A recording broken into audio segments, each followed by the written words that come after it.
الرجيم بسم الله الرحمن الرحيم السلام عليكم ورحمة الله وبركاته الحمد لله والصلاة والسلام على رسول الله وعلى آله وصحبه ومن سار على نهجه واستنى بسنته واهتدى بهديه إلى يوم الدين أما بعد قال المصنف رحمه الله تعالى ونفعنا الله به وبعلومه في الدارين آمين. Berkata Imam Al-Allamah Syekh Abdul Qasim Al-Kushairi, semoga Allah Ta'ala merahmatinya dan kita mendapat manfaat serta barakah ilmunya. Yang dimaksudkan firman Allah Ta'ala, Innal abrara lafi na'im. Sungguhnya orang-orang yang baik berada di syurga na'im. Ini syurga yang penuh kenikmatan. Surah Al-Infitar ayat 13. Artinya, kata sebahagian ulama tafsir, qanaah di dunia. Sedangkan yang dimaksudkan dengan firman Allah Ta'ala, wa innal fujjara lafi jahim. Sesungguhnya orang-orang yang jahat berada di neraka jahim. Yakni neraka yang penuh dengan azab. Surah Al-Infitar ayat 14. Artinya adalah tamak di dunia. Menurut satu pendapat ulama, ini pendapat mufassir, yang dimaksudkan firman Allah Ta'ala, wa ma adraka mal aqabah fakku raqabah. Tahukah kamu apakah kesulitan itu? Iaitu memerdekakan budak. Memerdekakan hamba. Maksud surah Al-Balad ayat 12 dan 13. Artinya, pada sebahagian pandangan ulama, memerdekakan budak dari rendahnya loba daripada sifat tamak. Menurut sebahagian yang lain, yang dimaksudkan firman Allah Ta'ala, Innama yuridullahu liyudhiba ankumur rissa ahlal bait. Allah hanya menghendaki agar menghilangkan kotoran dosa dari kamu sekalian wahai ahli rumah, yani ahlul bait. Maksud surah Al-Ahzab ayat 33. Adalah kikir, yani kedekut dan tamak. Menurut pendapat yang lain, yang dimaksudkan dengan firman Allah Ta'ala, Habli mulkan la yanbaghi li ahadin min ba'di. Ya Allah, berikan diriku ini kerajaan yang tidak pantas bagi orang setelahku dan tidak layak bagi orang setelahku. Surah Sad ayat 35. Iaitu kedudukan qanaah. Sehingga saya tidak mendapatkan kesulitan dan selalu redha terhadap keputusan. Sedangkan menurut sebahagian ulama yang lain, yang dimaksudkan firman Allah Ta'ala, la u'adzibannahu 'adzaban syadida. Saya, yakni Allah, Nabi Allah Sulaiman AS, pasti akan menyeksanya, yakni menyeksa burung hudhud dengan seksaan yang pedih. Maksud surah An-Naml ayat 21. Maksudnya adalah, saya pasti akan menghilangkan qanaah darinya dan mengujinya dengan tamak. Artinya, saya memohon kepada Allah Ta'ala agar mengkabulkan permohonan saya itu. Abu Yazid Al-Bistami pernah ditanya, sebab apa engkau sampai terhadap hal yang telah engkau peroleh? Bagaimana engkau memperoleh kedudukan ini? Kata beliau, saya mengumpulkan sebab-sebab kehidupan dunia. Kemudian saya lepaskan ikatan dengan tali qanaah.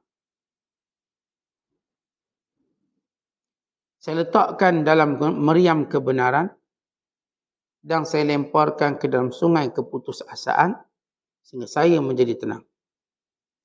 Muhammad bin Farhan berada di Samura. Dia mengatakan, dia telah mendengar Khalil Abdul Wahhab mengatakan, saya duduk di samping Junaid Al-Baghdadi pada satu musim. Di sekelilingnya terdapat rombongan orang ajam dan kanak-kanak. Ini orang-orang muda, bukan orang tua, orang-orang muda, muallad. Di antara mereka ada seorang membawa 500 dinar dan meletakkan di hadapan Junaid. Sambil berkata, bagi-bagikan dinar itu kepada orang-orang yang fakir. Apakah engkau mempunyai yang lain? Tanya Junaid.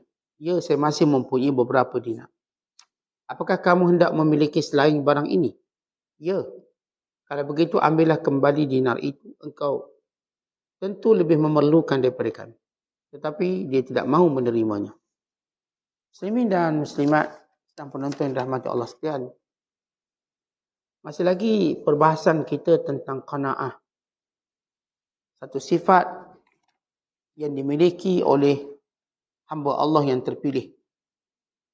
Dan satu sifat yang menandakan kefahaman sebenar seorang hamba Allah Ta'ala di atas dunia ini.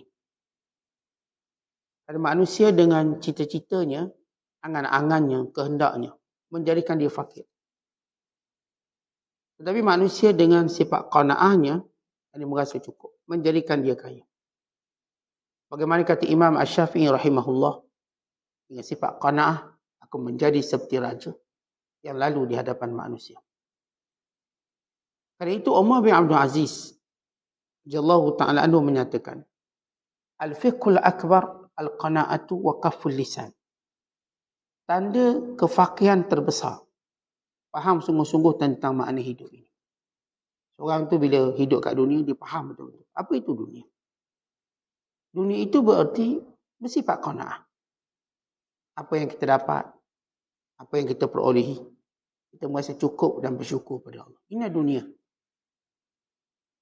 Bila kita melihat dunia ini dengan sifat tamak dan halau, maka kita tidak faham bagaimana Allah Ta'ala jadikan dunia ini dan bagaimana Allah meletakkan peraturan dunia ini. Tetapi bila seorang itu bijaksana, dia mahir dan dia faham suatu keadaan itu dengan hakikat dia. Dia faham hakikat. Bila dia faham hakikat, maka akan tenanglah jiwa dan hatinya. Yang kita refer kepada, terujuk kepada apa yang disebut oleh Umar bin Abdul Aziz. Al-fiqhul akbar, kefahaman terbesar yang sebenarnya ialah qanaah. Yang kedua ialah kaful lisan, jaga lidah dalam hidup. Seorang bila mana dia buat dua perkara ini, dengan ada sifat qanaah, kemudian jaga lidah dia. Memang lidahnya kepada Allah. Yang kedua, lidahnya kepada makhluk. Adapun kepada Allah, lidahnya jangan menunjukkan kata-kata kufur dan kata-kata tidak bersyukur.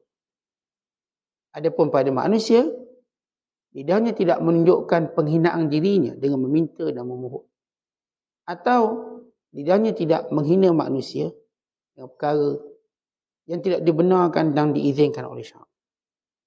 Karena itu kalau kita lihat dalam beberapa penafsiran para ulama tentang makna qanaah, yang telah kita jelaskan sebahagian daripada kata-kata para alim ulama. Bahkan sebelum itu kita telah bacakan ayat Allah dan juga sabda Nabi sallallahu alaihi wasallam. Maka kita lihat bagaimana sebahagian para ahli tafsir atau sebahagian para ulama ketika mana menafsirkan ayat-ayat Al-Quran, beberapa ayat Al-Quran, potongan ayat Al-Quran, dengan maksud dan makna yang lebih kepada penterjemahan dalam kehidupan. Bila Allah Ta'ala sebut dalam Al-Quran, innal abrara lafi na'im, sesungguhnya orang-orang yang baik.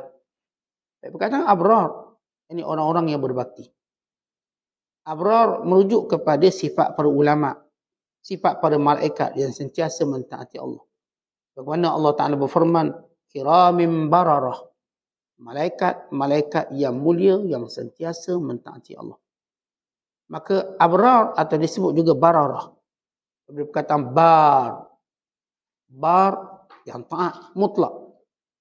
Allah kata sesungguhnya orang-orang yang benar-benar mentaati Allah. Lafi na'im, mereka lah yang akan berada dalam kenikmatan. Dan maksud sebenar ayat ini, na'im di sini adalah syurga. Yang masuk dalam syurga itu semuanya orang yang dahulu di dunia buat baik. Maka para ulama menyatakan maksud syurga di sini juga, yakni kehidupan yang tenang, senang, rehat. Dan maksud abrar di sini pula merujuk kepada sifat tertinggi manusia bernama qanaah. Sesungguhnya qanaah itu, bila seorang manusia peroleh qanaah, maka dialah orang yang benar-benar berbakti. Dialah orang yang benar-benar taat kepada Allah. Maka dialah benar-benar berada dalam kerehatan dunia dan akhirat. Dan ayat yang lain Allah menyebut, wa innal fujjar, sesungguhnya orang yang jahat. Fujjar diambil daripada kalimah fajirun. Dia punya jamak dia, plural dia fujjar. Orang jahat. Siapa orang jahat? Yang berada dalam kesengsaraan. Jahim. Kata ulama, maksud orang jahat ialah yang tamak dunia. Kita dah sebut orang yang harisun ada dunia. Tamak dunia maknanya apa? Yang pertama, tak ada peraturan dan hukum hakam mengambil dunia. Langgar belaka, ini tamak. Yang kedua, tamak pada dunia memberi maksud dia mengambil hak orang lain tanpa sebenar. Hak orang tu kira macam hak dia juga. Yang ketiga, tamak yang sebenar ialah orang yang dilalaikan dengan apa yang dicari daripada melaksanakan perintah Allah. Kadang dia buat tu halal mengairkan. Halal. Tapi sampai tak sembahyang. Sampai dia abaikan tanggungjawab. Itu dan ini. Maka ini dipanggil melalaikan. Ini tamak. Dia bekerja sampailah langgar semua waktu-waktu solat. Lambat solat dia. Walau kita tahu, manusia ni dia ajar, tuan-tuan, kita ni ada masa. Apa pun kita buat, kita terikat dengan masa. Tuan-tuan main bola. Dia ada masa. Ngadir pun tiup whistle, tamat. Berhentilah. Bukan berhenti tu dengan maksud, bukan sekadar berhenti main, keluar daripada padang tu. Dan penonton pun sama keluar. Dah tamat mainan, keluar. Tak payah tidur situ. Tak payah. Kita dalam urusan dunia pun macam tu. Kita ada waktu tamat. Tamat. Bila datang panggilan untuk solat, panggilan untuk taat, maka berhentilah dunia. Berhenti dan buat kebaikan. Kalau kita cari juga, itu tamak. Dan bila kita cari juga, ini yang menjadikan jiwa kita resah, jiwa kita kefakiran. Sedangkan kita tahu satu benda. Ini hakikat yang juga kita kena tahu. Bagaimana kata Sayyidina Ali radhiyallahu ta'ala. Ar-rizqu rizqan. Rezeki ada dua jenis. Rezeki yang kamu cari dia. Dan rezeki yang mencari kamu. Ada rezeki kita cari. Ada rezeki dia cari kita. Dan disebut rezeki cari kita macam mana? Tak ada orang cari nak beri nasi ke kita. Kita tak nak lari sana, lari sini. Orang pun datang, hantar nasi lemak. Itulah rezeki yang cari kita. Kadang-kadang kita duduk, saya saja. Orang ketuk rumah beri salam, hantar makanan. Rezeki. Kadang-kadang orang ambil duit. Rezeki. Rezeki ni ada yang kita cari, ada yang dia cari kita. Maksudnya, kalau sampai waktu rezekinya, dia akan datang. Kalau tuan-tuan kita tahu rezeki macam tu, maka jangan kita menuntut rezeki sehingga melanggar, sehingga melalaikan, sehingga mengambil hak orang lain. Kalau kita tahu ini hakikat rezeki. Ini dalam 3 makna, kalau kita nak sebut tamak ni apa dia? Tamak saya katakan tak boleh hukum akam, tamak tu. Yang kedua ambil hak orang, tu tamak. Yang ketiga dia ambil yang halal, tapi melalaikan. Sampai dia tak erti, tak tahu masa-masa dia. Kerana setiap sesuatu saya katakan ada masa. Dia tak boleh secara sembarangan kita ambil. Dia ada masa. Contoh kita umur kita macam ni. Umur kita. Kita umur kita dia seperti matahari yang terbit dan tenggelam.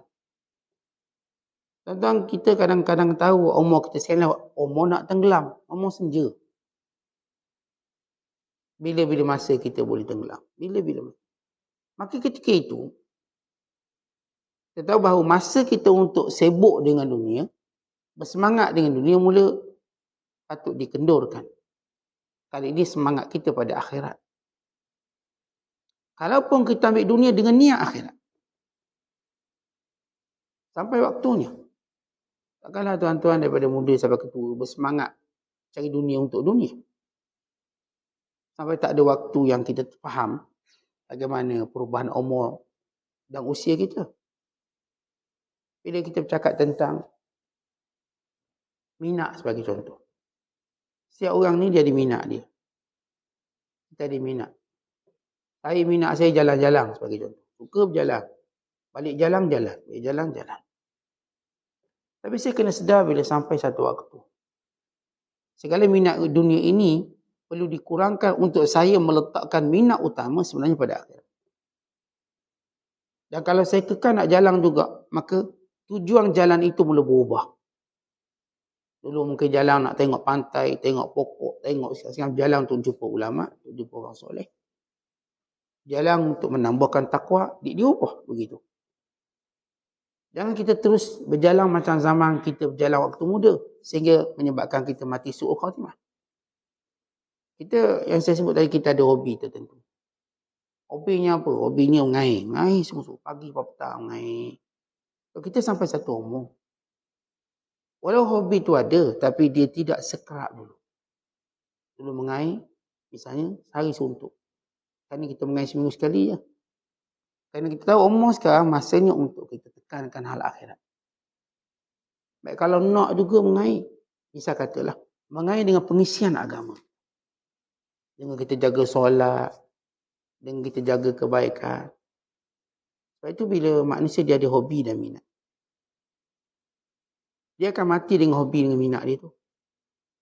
Melainkan dia ikut beberapa peraturan. Dan kalau kita kalau mati dengan minat yang kita buat, bimbang-bimbang, berlaku su'ul khatimah. Bimbang-bimbang.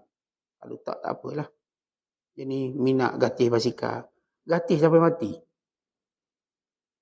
Hobi-hobi ini, hobi-hobi dunia ini, dia perlu ada waktu yang kita tahu. Kekerapan dia. Jadi kita sampai pada umur nak tenggelam matahari, hobi ini dikurangkan. Kalau saya kata nak juga hobi ini, maka dia ubah pengisian dia. Saya ni suka combo motor. Yang muda sampai ketua. Hati-hati. Jangan mati dalam berkombo. Kita ada dua cara. Cara pertama, ubah pengisian combo. Dulu combo pergi tempat sekian-sekian. Sekarang kita ubahlah. Pergi pondok-pondok. Misalnya. Combo pergi tolong-tolong fakir miskin. Tolong orang itu dan ini. Kita ubah pengisian dia. Jaga solat jemaahnya. Mula. Dulu tak peduli. Dulu cuma konvoi, cari kedai makan paling sedap. Cari tempat berhibur paling happening. Kita dah tua, ubah. Atau kurang-kurangkanlah. Kurang-kurangkanlah konvoi dunia. Kita buat konvoi akhirat pula. Pergi tempat-tempat yang menambah ilmu kita. Jangan kerap lagi buat hobi-hobi dunia. Kerana contoh orang yang kerap ada hobi dunia, bimbang dia akan mati dengan hobinya. Maka bila mati hobinya, kita bimbang. Kita lah tak kata secara mutlak orang ni su'ul khatimah, bimbang. Paling tidak pun dia rugi kerana dia tidak mengambil peluang untuk memperbanyakkan ketaatan kepada Allah. Boleh kita lihat bagaimana para ulama menyatakan dalam penafsiran lagi. Wa ma adraka mal aqabah? Apakah kamu tahu apa itu aqabah? Aqabah, yang kesulitan, rintangan, halangan, pendakian yang sebenar. Ya, apa dia mujahadah dalam buat kebaikan? Fakku raqabah. Merdekakan hamba. Dia suka buat pahala besar. Tapi ulama menyatakan fakku raqabah di sini ialah merdekakan sifat tamak. Merdekakan sifat tamak kita sehingga kita jadi qanaah. Kalau kita tahu kelebihan memerdekakan hamba, zaman kita tak jumpa hamba. Walaupun kita jumpa orang yang diperlakukan seperti hamba. Tapi hamba kita tak jumpa. Baik, Allah Ta'ala beritahu antara pahala besar merdekakan hamba. Dan sebagai ulama kata di antara maksud tafsirannya juga merdekakan hamba yang hina ini menjadi mulia.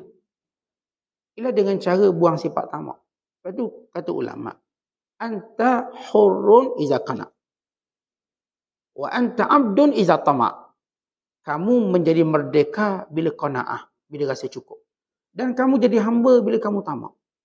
Jadi hamba nafsu. Jadi kita nak ada sifat qanaah. Qanaah dengan maksud kita minta dengan Allah. Apa yang Allah bagi kita redha. Apa yang Allah tak bagi lagi pada kita. Apa yang Allah bagi kita ambil. Apa yang Allah tak bagi lagi pada kita, maka kita redha. Kita usaha, bekerja, cari harta, cari pangkat, cari kedudukan. Tak dapat. Itulah kedudukan kita. Redha kita. Saya kerja 20 tahun, tak naik pangkat yang biasa kawan-kawan saya naik. Kawan saya naik dah jadi pengarah, jadi ketua jabatan, jadi CEO, jadi sekian-sekian. Saya kerja dengan tempoh yang lama sama dengan dia 20 tahun. Tapi saya cuma ada pada kedudukan asisten je. Contohlah. Maka saya tahu bahawa inilah rezeki saya. Maka qanaah. Saya duduk niaga dia pagi sampai petang. Hari ni dapat 1,000. Alhamdulillah. Esok Dia pun masa yang sama dapat 500. Alhamdulillah, ini qanaah. Tak perlu kita menak-menakkan berkata, kalau saya dapat lebih banyak. Kalaulah, hakikatnya, ini yang kita dapat. Dan indahkan apa yang kita dapat dengan rasa syukur. Jangan rosakkan apa yang kita dapat dengan sifat kufur kita. Maka jiwa qanaah menjadikan seorang itu rehat, gembira dan tenang. Bila Allah berfirman, innama yuridullahu yudhiba ankumur rissa ahlal bait. Allah Ta'ala menginginkan untuk membersihkan ahli bait. Ahli bait di sini maksudnya ialah keluarga Nabi SAW. Allah berikan segala ujian kepada keluarga Rasulullah sebagai satu cara pembersihan. Keluarga Rasulullah ini kita dah sebut dalam penelitian para ulama. Merujuk kepada Rasulullah dan para isterinya dan anak-anaknya serta keturunan. Maka ini keluarga Nabi SAW. Setengah menyatakan keluarga Rasulullah ialah seluruh daripada keturunan Bani Hashim dan Bani Abdul Muttalib. Setengah menisbahkan bahawa keturunan Rasulullah itu atau keluarga Rasulullah daripada susu galuh Hasan dan Husain. Tetapi yang tepat bila sebut Ahlul Bait ialah seluruh keluarga Rasulullah sama ada baginda sallallahu alaihi wasallam sendiri, para isterinya Ummahatul Mukminin dan anak-anak cucu-cucunya keturunannya sampai hari kiamat. Ini Ahlul Bait. Maka Allah datangkan ujian-ujian pada mereka untuk menyucikan mereka. Setengah ulama dah menafsirkan ayat ini. Maksudnya ialah Allah Ta'ala bersihkan daripada sifat kedekut dan tamak. Ini Ahlul Bait, keturunan Rasulullah. Apa yang Allah bersihkan daripada mereka, itu mereka tak akan kedekut. Dan mereka tak akan tamak. Cukup kemuliaan Allah berikan kepada mereka dengan nisbah keturunan pada Nabi SAW. Maka itu maksud dibersihkan. Menurut pendapat lain, dalam doa Nabi Allah Sulaiman, kita tahu Nabi Allah Sulaiman yang punya kerajaan paling besar dalam sejarah manusia. Kerajaan sehingga menguasai alam manusia, jin. Bukan menguasai alam hayawan. Satu benda yang kita tak akan tengok selepas Nabi Allah Sulaiman. Kita dengar orang boleh perintah dunia. Kita tak pernah dengar orang boleh perintah alam jin. Kita belum pernah dengar orang memerintah alam hayawan. Sebab manusia buatlah cerita Tarzan. Konon kuasai alam haiwan. Tapi tidak sempurna. Nabi Allah Sulaiman AS daripada paling kecil namanya semut. Sampailah yang paling besar. Namanya gajah, kadu jeratan. Di lautan, daripada paling kecil ikan, anak ikan. Sampai sebesar-besar ikan. Di udara, daripada burung paling kecil. Usfur, sehingga burung paling besar. Yang diriwayatkan, diceritakan, bila Nabi Allah Daud AS wafat. Maka yang mengiringi jenazah Nabi Allah Daud, Sulaiman perintahkan segala burung. Lalu burung ini pun berterbangan di atas jenazah Nabi Allah Ya'qub. Lalu mengembangkan sayapnya sehingga menjadi gelap. Kerana tutup saya menjadi gelap. Maka Nabi Allah Sulaiman menyuruh supaya dikurangkan pengembangan sayap sehingga untuk masuk ruang-ruang cahaya. Bila kalau benda tutup atas kepala, gelap.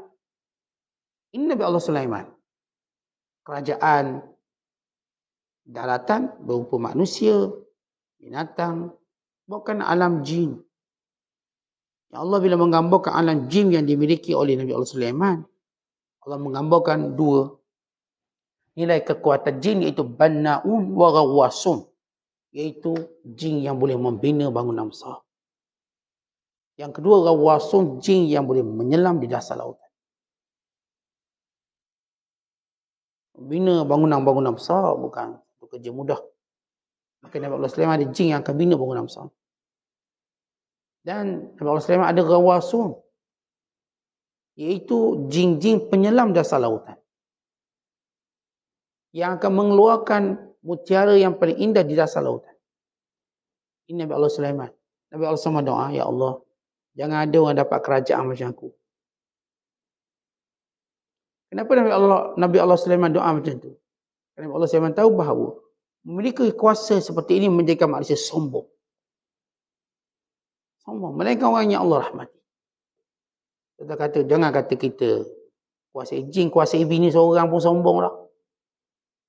Oh, kuasai bini seorang, anak seorang. Anak dia tu kan dia sombong dah. Sombong dengan Tuhannya. Masjid pun payah pergi.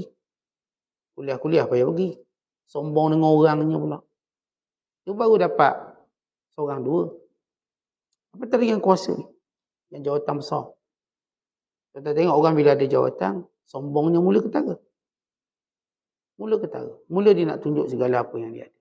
Mereka orang-orang yang Allah rahmati. Apatah lagi memiliki kuasa sebesar ini. Yang Namrus baru dapat sikit pun dia punya sombong aku Tuhan. Demikian juga Fir'aun. Ini yang dapat sebesar ini. Yang kedua kata ulama ataupun dalam penafsiran ulama. Perkataan, ya Allah kurniakan aku kerajaan yang tidak pernah orang peroleh selepasku. Maka kata ulama maksudnya ialah, ya Allah kurniakan aku sifat redha dengan apa yang aku dapat. Aku tak tengok lagi apa yang berlaku selepas. Cukup. Yang aku ada ni dah. Qanaah. Cukup. Contoh bila kita dapat satu nikmat. Kita nak nikmat ini cukup mengenyangkan kita, mengayakan kita, menenangkan kita, tanpa kita perlu berangan-angan bercita-cita tengok nikmat orang lain.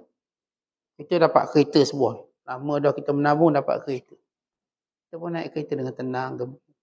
Tapi mata kita masih lagi duk tengok kereta satu lagi. Allah, kalau dapat kereta ni. Kalau kereta ni baru sehari beli. Itu yang kata kita tak tenang dengan nikmat. Kita ni barulah orang angkat nasi lemak, ada telur, ada ayam. Kita tengok sebelah tu ada kerang. Allah, kalau aku dapat kerang. Yang ni tak makan lagi ni. Itu maksudnya kita tak nak. Apa yang kita ada ini cukup. Kita tidak lagi memandang yang lain. Itu Nabi SAW ajar kita satu doa. Bagaimana diriwayatkan oleh Al-Hakim dalam Mustadrak. Supaya tuan-tuan bila kita dapat sesuatu, kita rasa cukup, rasa puas hati, kita rasa macam gembira, tenang.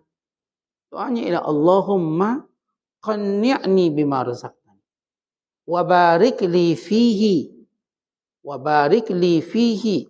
Allahumma qanni'ni bima razaqtani wa barik li fihi. Ya Allah, cukupkan aku dengan qanaah apa yang telah engkau rezekikan padaku. Dan berkatilah bagiku padanya. Saya kata kita dah beli rumah. Tapi tengok rumah sebelah lawa lagi. Kalaulah saya dapat rumah sebelah.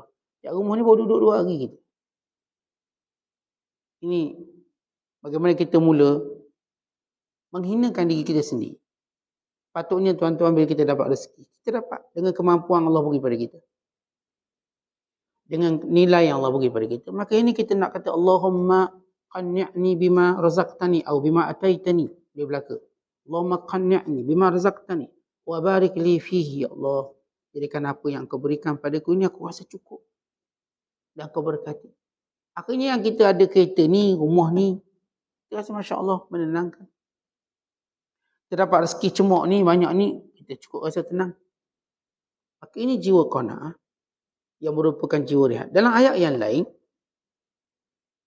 bila Nabi Allah Sulaiman berkata kepada para tentera yang berdekatan dengannya, kisah burung hudhud yang tidak menyertai pebarisan. Maka Nabi Allah Sulaiman seorang yang dia prihatin dengan kehadiran.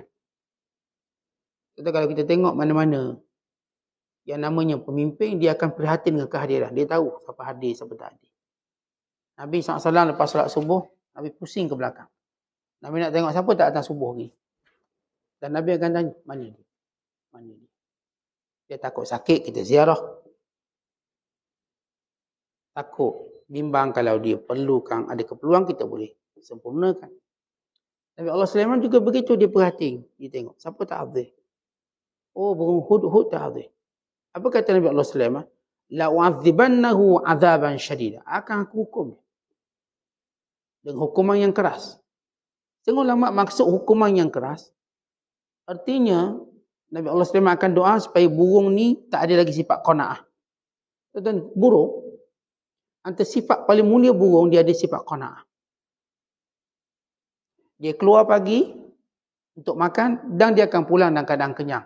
tanpa dia bawa balik apa pun makanan ke sarang dia tak akan bawa balik. Contoh kalau tengok sarang burung, takkan ada makanan. Dia keluar makan, dia pun balik kosong. Maka ini jiwa tawakal dan qanaah burung. Dan itu menjadikan burung seronok. Dan kali itu dapat terbang bebas. Itu burung yang binatang-binatang paling mencemburui burung. Yang dapat terbang bebas. Binatang lain terhad. Nak ke sana, kat sini. Burung dia boleh terbang mana dia nak, dia boleh singgah mana dia nak. Dia tak perlu landasan macam kapal terbang. Ini landasan 100 meter pun boleh turun. Kalau pesawat Joint, pesawat Boeing pula, Airbus, ini lagi tak 10 km, bukan boleh turun dia. Ini burung, dia boleh berhenti kat mana nak berhenti. Pokok. Atau bermuat atas kepala orang pun boleh. Ini manusia tengah fikir nak cipta satu kenderaan udara yang boleh mendarat di mana-mana. Fikir punya fikir, cuma nampak helikopter. Yang ada open space, dia boleh mendarat. Tapi mereka masih fikir lagi. Untuk buat satu kenderaan udara yang boleh mendarat kat mana-mana. Kerana mereka belajar daripada burung. Burung ni tuan-tuan, dia nak mendarat kat mana? Dia nak berhenti kat mana? Boleh bebas. Pokok kecil, pokok besar, rendah, tinggi, celah-celah pokok. Baik, burung binatang yang haiwan lain melihatnya dengan penuh kemuliaan. Dan burung ni ada satu sifat. Selain daripada sifat tawakal burung, dia qanaah. Sehingga Nabi kata apa? Lau annakum tawakkaltum ala Allah haqqa tawakkulih la razaqakum kama turzaqut tayru taghdu khimasan wa ta'udu bitana. Kalau kamu menyerahkan urusanmu benar-benar pada Allah, Allah akan berikan kepada kamu rezeki burung. Yang dia keluar dalam perut lapar, nak dalam perut lapar, dia balik kenyang dan dia gembira. Yang kalau tuan-tuan perhatikan burung, makan, balik, dah habis. Belum maghrib dia balik. Tuan-tuan takkan jumpa malam-malam burung terbang. Tuan-tuan akan tengok, dekat maghrib burung-burung mula terbang ke sarang masing-masing. Oleh kerana burung dengan sifat tadi, dia bahagia. Maka kata Nabi Allah Sulaiman, aku akan doakan biar dia tak ada qanaah. Biar dia tak cukup. Jadi, dia terpaksa penat terbang sampai malam pun terbang lagi. Cari makanan dia. Okay, ini bila para ulama menyatakan, bila kita tak ada qanaah, rasa azab dia, seksa. Dia asyik tak cukup. Itu disebut oleh para ulama, manusia ni semuanya mati. Melainkan orang yang ada qanaah, hidup. Maksud dia lah hidup dengan hidup yang tenang. Kata Abu Sulaiman Ad-Darani, aku lihat ramai manusia. Mereka mencari kekayaan dan menghimpunkan harta. Walau kekayaan sebenar itu pada qanaah. Tetapi apakah Islam melarang kita kumpul harta? Tak. Tapi qanaah tu kena ada waktu kumpul harta. Dapat banyak ni, okey, alhamdulillah. Mana boleh dapat banyak ni? Saya nak banyak lagi. Sehingga dia tak rehat. Kata Abu Sulaiman Ad-Darani, aku tengok manusia cari kekayaan dan menyangka pada kumpul harta. Kekayaan itu pada qanaah. Dan aku tengok manusia rasa dengan rehat bila banyak harta. Tadi kumpul ni banyak harta. Aku dapati rehat tu bila kita ada sikit je. Tak payah banyak-banyak. Sikit. Maksudnya bila orang nak banyak di luar kemampuannya, maka dia makin penat kerja. Kata kita nak cari apa pun, bagaimanapun kita punya aim ataupun goal matlamat, kita ada waktu rehat. Allah jadikan kita ni ada lemah pada badan, mengantuk pada mata, supaya kita rehat. Kita kena tidur. Ni jadi kerja sampai mati. Rehat. Dia rasa itu rehat. Dia nak kaya supaya dia rehat waktu dia muda. Akhirnya, dia terus penat. Dia tak ada rehat. Sebab itu kata Abu Sulaiman ni, aku melihat. Kami melihat rehat itu pada banyak arti. Sikit sudah rehat sebenarnya. Dan ketiga kata beliau, aku melihat kami manusia cari kemuliaan di sisi manusia. Padahal kemuliaan itu pada takwa. Untuk kita nak orang ni puji, orang tu puji. Penat kita. Nak suruh orang ni like, orang tu tak like. Nak suruh orang tu jadi followers kita, following kita. Dan ini semua benda-benda tak akan menambahkan mulia kita. Mulia kita saban hari, setiap hari dengan kita mematuhi perintah Allah. Dalam follower kita 4 orang pun, tapi setiap hari sibuk mati perintah Allah, maka kita lah orang paling mulia. Follower 1000 ni, even juta, tapi tak bertakwa pada Allah. Akhir tutup akaun dengan penuh kehinaan. Yang keempat, kata Abu Sulaiman Darani, aku lihat orang mencari kenikmatan hidup pada pakaian, pada makanan yang lazat. Dengan ini dia merasa macam nikmat hidup. Nikmat sebenar itu pada Islam yang Allah beri pada kamu, dan pada kesihatan tubuh badan yang Allah beri pada kamu, dan pada sitir, yakni Allah tutup keaiban kamu. Itulah nikmat. Contoh nikmatnya hari ni tak ada orang bercakap keaiban kita. Nikmat. Hari ni sihat tubuh badan kita. Nikmat. Hari ni kita masih kekal dalam Islam. Ada orang cuma cari nikmat pada makanan sedap, pakaian berjenama. Nikmat sebenar. Bila Allah bagi kita, masih beri pada kita Islam. Dan Allah tutup keaiban kita. Dan Allah beri kesihatan tubuh badan kita. Apa benda kita nak? Berapa nilai kesihatan tubuh badan kalau tuan-tuan tanya orang sakit? Orang sakit buah pinggang, kena dialisis. Berapa ribu sebulan dia habis? Orang yang sakit jantung, berapa ratus ribu dia habis? Kita Allah bagi sihat. Bukankah ini kita kaya?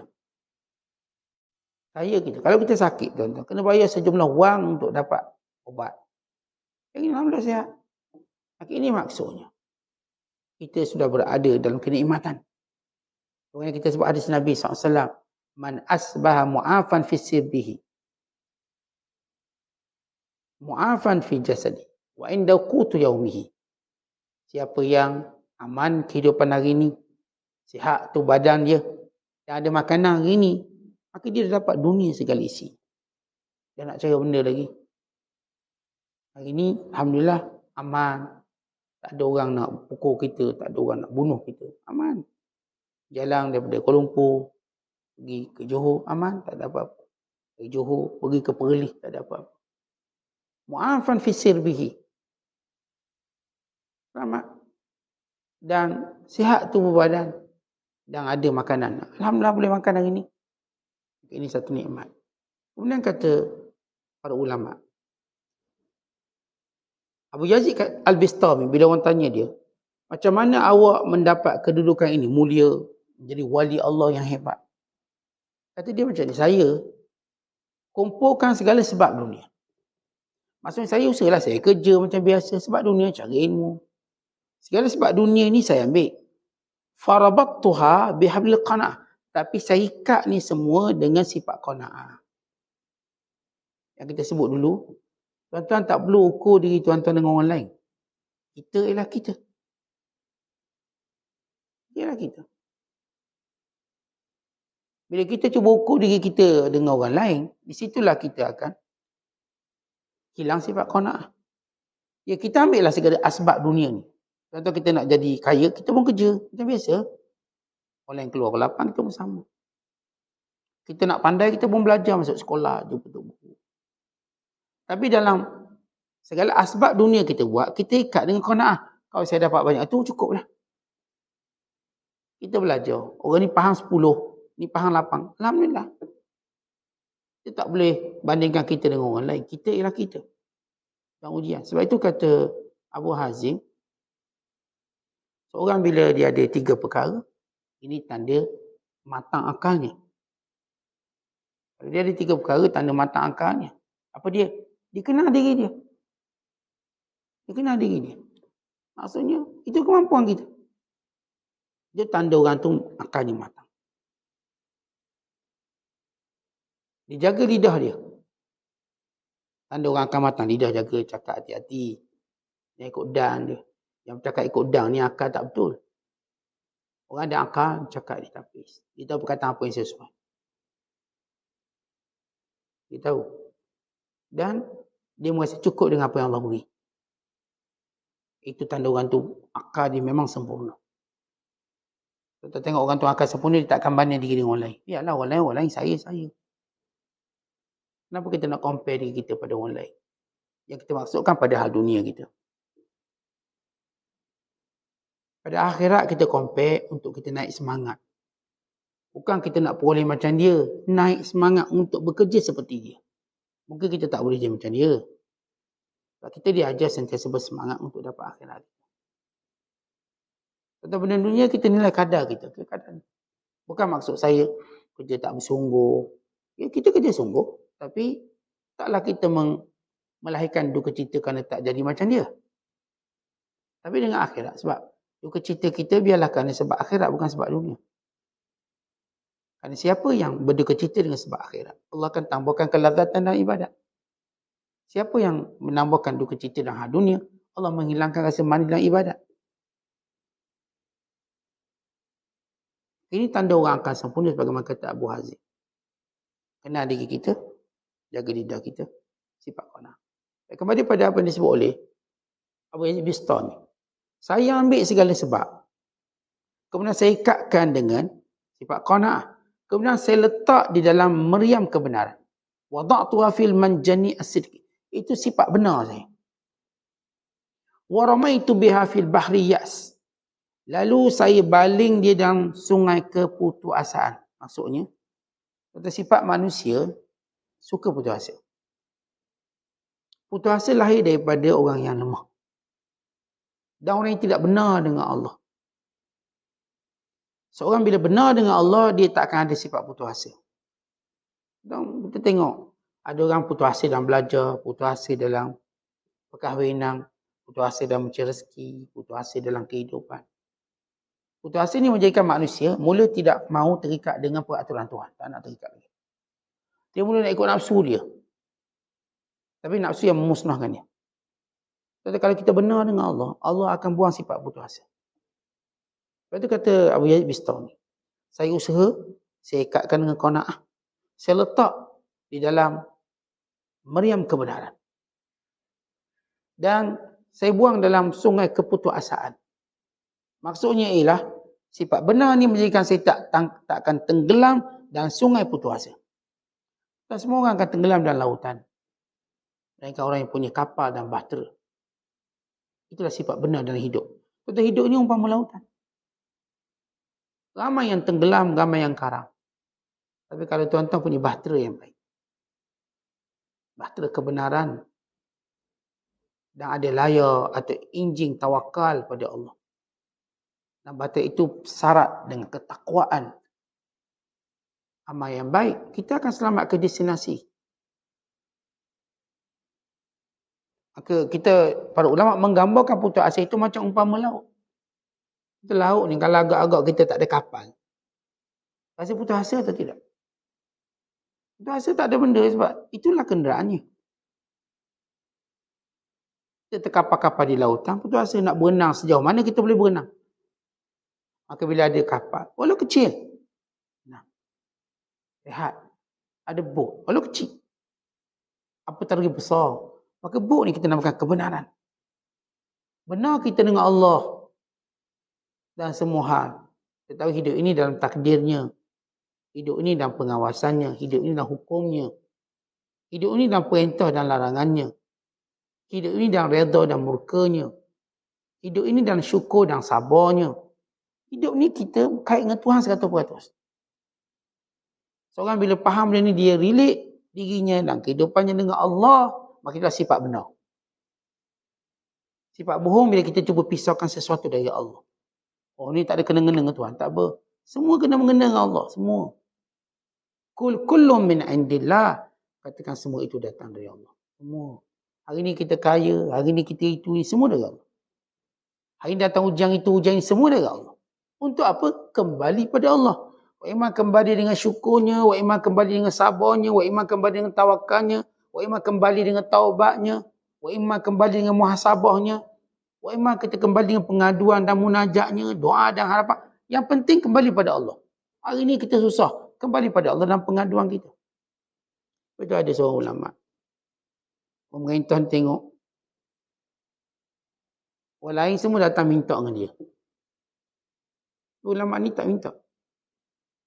Lalu dia kata dia hantar surat.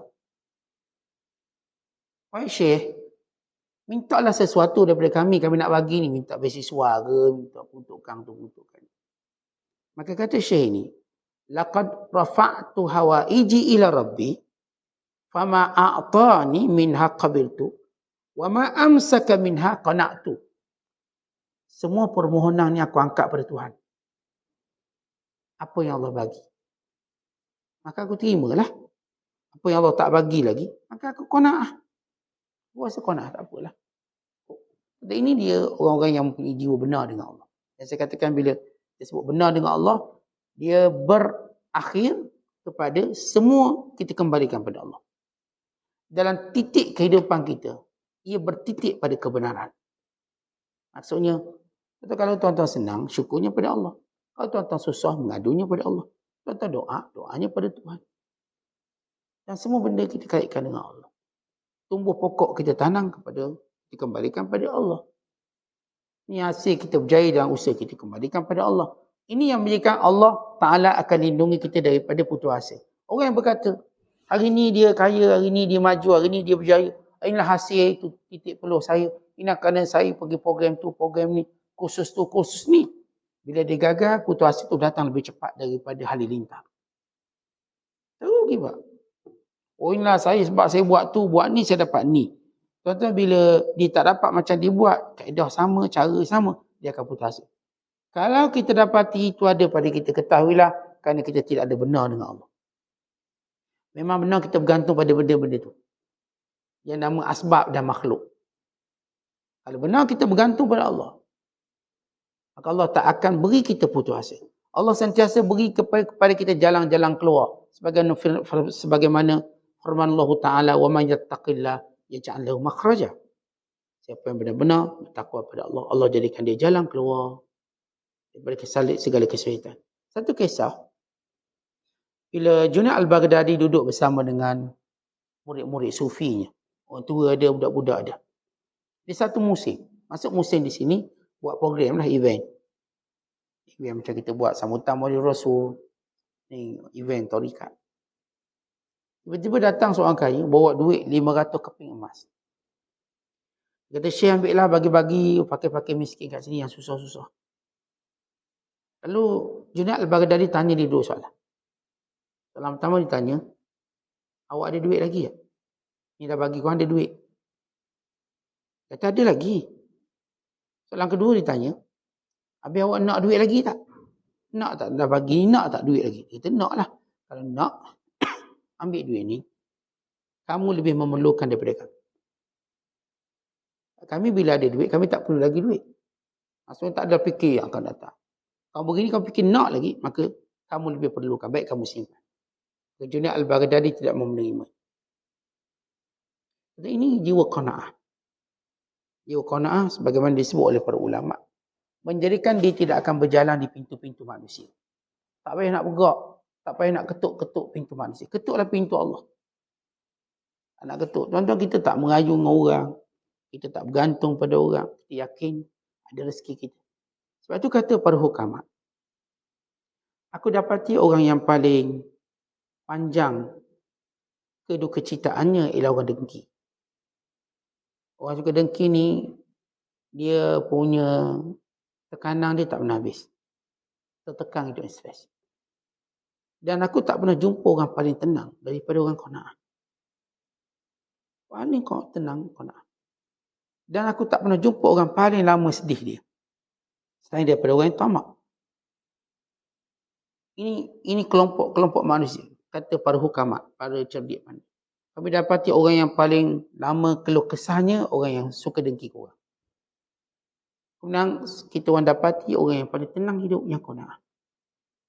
Dan kami dapati orang yang paling sedih dan hidup sedih ialah orang tamak. Sebab dia sentiasa nak benda tu, sebut tak cukup. Dah beri nasi, duk tengok makanan tu. Dah beri rumah tu, tengok rumah tu pula. Dia sentiasa rasa bahawa dia ni seperti maslub, atau macam dia tak dapat apa-apa, walau dia dah dapat apa-apa. Dia dah ada kiri kanan dalam kendongannya, tapi dia rasa macam dia tak ada apa-apa. Jadi ini jiwa kita katakan tamak. Itu kata dalam hadis disebut, bila keluar matahari, maka dua malaikat akan menyeru di kiri kanannya, yang didengari oleh semua penduduk langit, malaikat manusia dan jin. Binatang-binatang pendengar, dia kata, ayuhan nas, halummu ila rabbikum, fa innama qalla wa kafa, khairum mimma kathura wa alha. Wahai sekalian manusia, sekalian hamba Allah, kembalilah pada Allah. Sesungguhnya yang sedikit dan cukup lebih baik daripada yang banyak dan melalaikan. Dan ketika mana tenggelam matahari, ada dua malaikat lagi yang berada di kiri kanan matahari sambil berkata, Allahumma ajil limumfikin khalafa wa ajil limumsikin talafa. Ya Allah, segerakan balasan orang-orang baik hari ini. Setiap yang menafkahkan harta pada jalanmu, segerakan. Ya Allah, segerakan hukuman orang yang kedekut hari ini. Tiap-tiap hari, ini yang malaikat kata. Bila mula keluar matahari, dua malaikat berkata, wahai hamba Allah, kembalilah pada Allah. Sikit tapi cukup, lebih baik pada banyak tapi lalai. Ya tuan-tuan, bila keluar matahari, kita pun nak cari rezeki. Tapi ingat, kita nak cari rezeki, sifatnya tak melalaikan. Bila dia tak melalaikan kita dari Allah sampai waktu sembahyang, sembahyanglah. Bila dia tak melalaikan kita dari Allah, Allah akan jadikan walau sikit tapi cukup. Tapi bila kita cari keadaan nak banyak sampai lalai pada Allah, maka dia akan alha, dia mula melalaikan kita. Maka kita tak akan pernah rasa cukup. Dan bila tenggelam matahari, malaikat kata, Ya Allah, siapa yang belanjakan hartanya pada jalanmu, kau segerakan balasannya. Jangan sampai dia rasa bahawa dia akan hilang duit dia ni, dek buat baik. Tentang perasaan yang kita nak lawan, bila kita buat baik, jangan pernah rasa duit tu hilang. Duit tu tak hilang. Duit tu tak hangus. Tentang waktu tuan-tuan ambil duit simpan dalam bank, rasa duit tu hangus ke? Tentang buat duit RM10,000, kita tabung haji, simpan.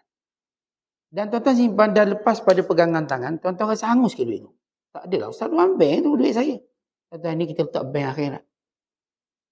Kita ambil sejumlah wang, untuk letak pada kebaikan. Kenapa rasa macam habis duit aku? Sejak bila orang pergi bank, simpan duit dalam bank, lalu dia kata habis duit aku? Malaikat dia kata, terpelihara duit aku. Malaikat dia akan kata, nanti naiklah bonusnya. Tiba-tiba, bila kita nak belanjakan harta jalan Allah, kita rasa habis duit aku. Ini bahaya. Sebab itu malaikat doa, Ya Allah, segerakan balasan orang yang pemurah. Dan segerakan juga balasan orang yang kedekut. Jangan udah ingat, hari ni kita tak belanjakan harta pada jalan Allah, tak bersedekah, duit kita makin banyak. Tak, duit ni menunggu hancur dia. Dia menunggu hilang dengan cara yang kita tak suka dan kita paling benci. Pasal kita nak tuan-tuan, harta kita ni, biar dia habis, atau dengan kita sebut maksud habis, atau biar dia belanjakan pada benda kita suka. Tuan-tuan, walaupun benda tu mahal, kalau kita suka, tuan-tuan rasa duit habis ke? Kita beli kereta harga RM30,000, mahal tu, tapi rasa duit habis? Tak suka. Sebab ini benda kita suka. Kita beli pakaian harga berapa ni? RM1,000. Tuan-tuan rasa duit habis? Tak rasa, sebab ni saya suka. Yang beli beg sampai berbelas ribu, sebab dia suka. Yang beli jam harga ratus ribu, sebab dia suka. Tuan-tuan, kita bila belanjakan harta pada jalan Allah, kita tak pernah rasa dia akan habis. Sebab itulah jalan yang kita suka. Suka kita datang daripada iman, bukan syahwat. Dan malaikat akan kata, Ya Allah, segerakan balasan tu. Biar dia tak pernah rasa putus asa ataupun rasa kecewa dengan apa yang dibelanjakan pada jalan Allah Ta'ala. Ini di antara kupasan tentang makna qanaah. Wallahu bissawab. Assalamualaikum warahmatullahi wabarakatuh.